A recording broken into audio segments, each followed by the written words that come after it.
Hey everybody, it's Kay. Hope you're doing well. So today I am doing the self-awareness tag. I was tagged by Lisa from Literary Latinax.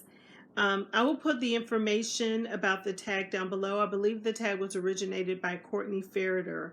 But nevertheless, as I said, I'll put the information about the tag in the description box below. And before I even get started, I'll say I'm tagging any booktuber who sees this video and wants to do this tag. So the first question is, what most draws you into a novel or a story and makes you want to keep reading? Plot, characters, writing style, atmosphere, something else? The answer to that is all of the above. All of those things combined together make me want to continue to read a book. And I even wrote a note and said, I'm drawn to all of these things, but I love good character development. An interesting character can sometimes compensate for a lackluster plot. To me, those might be books I rate a 3 or a 3.5. But the main character must be intriguing enough for me to keep reading. And that is the absolute truth. What is a convention or trope that will immediately turn you off in your reading experience with a novel or a story? I don't like the millionaire trope that you find a lot of times in books where the man that she meets is a millionaire.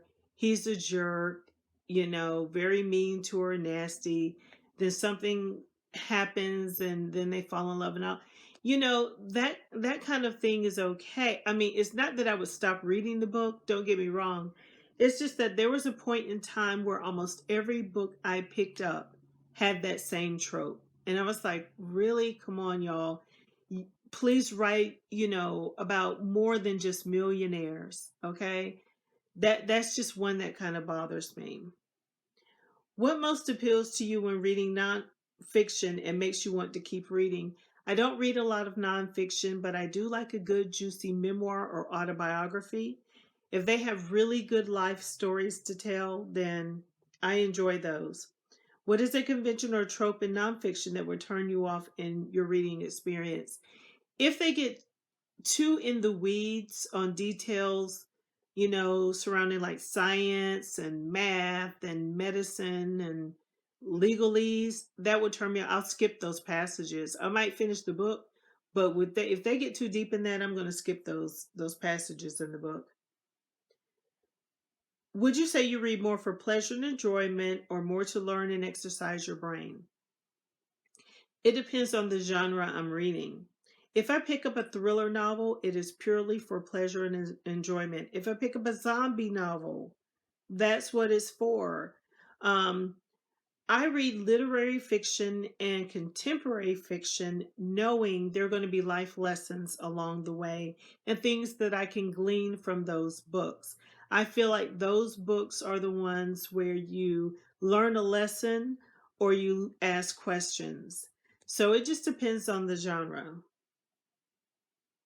Which types of books are you likely to rate more highly and enjoy more overall? Brain candy, the books you read for pleasure, or brain protein, the books you read for learning or to exercise your brain?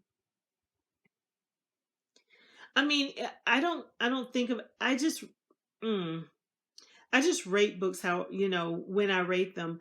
I'm not more likely to rate literary fiction more than thriller suspense novel.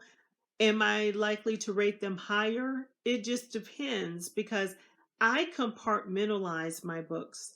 When I'm rating literary fiction, I'm rating those books based on other books.